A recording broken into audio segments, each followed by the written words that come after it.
श्री शिवाय नमस्तुभ्यम दोस्तों, welcome to my YouTube channel.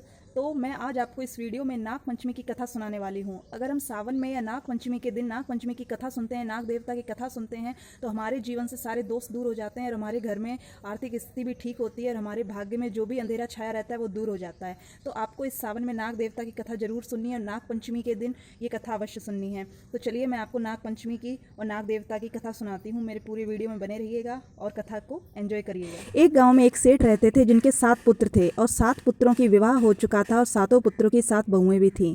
जो सबसे छोटी बहू थी सेठ की, उसके मायके में कोई नहीं था, जिससे वो बहुत ही ज़्यादा दुखी रहती थी। सभी बहुएं अपने अपने मायके जाती थी और बहुत सारा सामान लेकर आती थी, लेकिन जब जो सबसे छोटी वाली बहू थी वो अपने मायके नहीं जा पाती थी क्योंकि उसके मायके में कोई नहीं था। एक दिन बड़ी बहू ने कहा, सभी लोग चलो और खेत से पीली मिट्टी लेकर के आते हैं, घर की लिपाई पुताई करेंगे। सभी बहुएं मिलकर खेत पर गईं और मिट्टी खोदने लगीं। तभी मिट्टी खोदते हुए एक नाग देवता निकल आए। बड़ी बहू उनको मारने के लिए डंडा उठाया ही था कि सबसे छोटी बहू ने उनको रोक दिया। उनके रोकने से बड़ी बहू मान गई और उन नाग देवता को नहीं मारा। इससे वो नाग देवता एक साइड जाकर बैठ गए और सभी बहुएं मिट्टी लेकर घर जाने लगीं। तो सबसे छोटी वाली बहू ने नाग देवता से कहा, आप यहीं रहना, मैं आपके लिए घर से दूध लेकर आऊँगी। और सभी बहुएं अपने घर आ गईं। लेकिन छोटी बहू घर के काम में इतनी व्यस्त हो गई कि उसको इस बात का ध्यान ही नहीं रहा कि उसने नाग देवता से एक वादा किया था। नाग देवता उनका इंतजार करते रहे और वहीं बैठे रहे। जब दूसरा दिन हुआ तो छोटी बहू को याद आया और वो खेत पर गई और वहाँ पर नाग देवता से कहा, भैया नमस्कार। तो नाग देवता ने कहा, अब तुमने मुझसे भैया कहा है तो मैं तुझे माफ़ कर देता हूँ, नहीं तो मैं अभी तुझे डस लेता।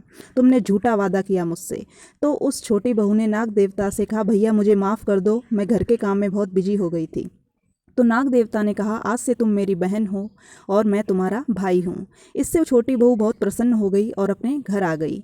एक दिन नाग देवता अपने पुरुष का रूप धारण करके उस छोटी बहू के घर आए।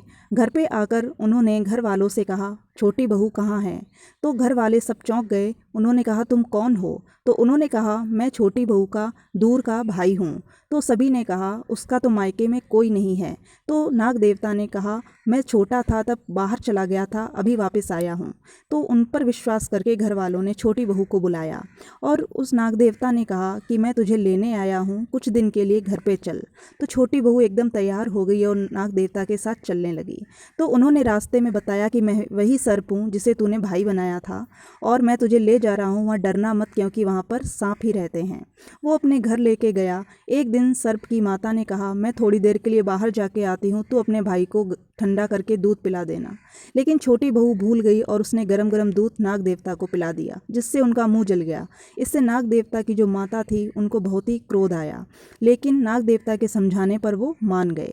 जब छोटी बहू का जाने का समय हुआ तो सर्प की माता पिता ने उनको बहुत सारी धन दौलत दी और उनको विदा किया। यह देखकर बड़ी बहू को ईर्ष्या हुई और कहा कि तुम्हारा भाई तो बहुत पैसे वाला है, तुम्हें और ज़्यादा धन देना चाहिए थी। बड़ी बहू की बातें जब नाग देवता ने सुनी तो छोटी बहू को उन्होंने बहुत ही मूल्यवान हीरो का हार छोटी बहू को दिया। इसकी खबर पास के राजा की रानी को लग गई। रानी ने राजा से कहा, मुझे वो हार चाहिए। राजा ने मंत्री को आदेश दिया कि वहाँ से वो हीरो का हार लेकर के आए। मंत्री ने सेठ से कहा और सेठ ने डरकर छोटी बहू से वो हार लेकर मंत्री को दे दिया। इससे वो छोटी बहू बहुत ही क्रोधित हुई और बहुत ही उदास हुई। उसने नाग देवता से कहा कि अगर वो रानी वो हार पहने तो वो सर्प बन जाए और वो उतार दे तो वापस हार बन जाए। ऐसा ही हुआ। रानी ने जैसे ही हार गले में डाला तो वो सर्प बन गया, जिससे वो घबराकर उसने हार उतार कर फेंक दिया।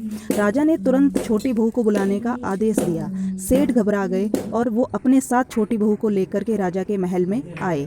तो छोटी बहू ने बताया, ये मेरे सर्प भाई ने मुझे दिया है, जिससे कि और मेरे अलावा कोई ये हार पहनेगा तो वो सर्प बन जाएगा और उसको उतार देगा तो वो हार बन जाएगा। तो राजा ने कहा, अगर ऐसा है तो तुम इसे पहनकर दिखाओ।